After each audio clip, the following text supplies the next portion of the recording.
You're interested in bees and want to start beekeeping, but you don't want a hive. You're not ready to invest all the time and money necessary for honeybees. At the same time, you'd still like to attract pollinators to your garden and help the bee community. Today, I'm going to show you how to build this bee hotel. A bee hotel is a great way to raise native bees without all the hassle of a hive.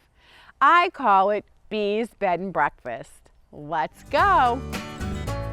Welcome to Becky's Homestead. Native bees are pollinators that practically nobody hears about. Honeybees get all the attention.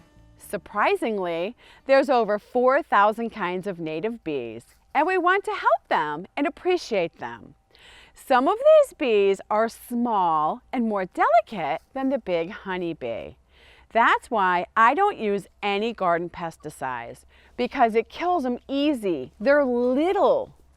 You can have bees without building the typical hive everybody thinks about. You won't get any honey, but you'll still get something. You'll get the most important benefit of all. They pollinate for us. North America didn't have honeybees until the Europeans brought them over. Before that, it was all these little northern native bees doing all the work. So they're definitely capable of pollinating your garden. That's why today I'm going to build a bee hotel for our little native bees. What's a bee hotel? Some native bees like to lay their eggs in a little hole in an old rotten log. So our bee hotel is going to be a wood frame filled with logs and plenty of holes. I'm going to make it so easy and inviting, all the native bees will move in and lay their eggs here. And my garden will flourish because of all the little pollinators, which are awesome. Now I'm going to tell you how I build my bee hotel, step by step. First, you're going to need a 2x4 and then cut two 12-inch pieces and two 18-inch pieces. That's going to be the frame. I want a little roof, so I cut a 1x6 into two 19-inch pieces. Then the center brace, which is 10 inches made out of the 2x4, and I cut it at an angle to hold up the roof. Then I screw the frame together using 3-inch deck screws. The next part we have to cut is some kind of logs and posts. I like a variety of sizes, so I did some of both. I'm not putting a back on mine because I'm screwing mine to my decorative garden wall. You can either use a piece of plywood or door skin or even chicken wire can hold the back of the logs in place. Once you have all the logs cut, now the fun part is arranging them in the frame. After I screw the frame to my decorative wall, I'm using liquid nails to glue each log in place. I have a piece of flashing and I thought it would make the cutest little tin roof. It not only provides shade and rain cover for the little bee house.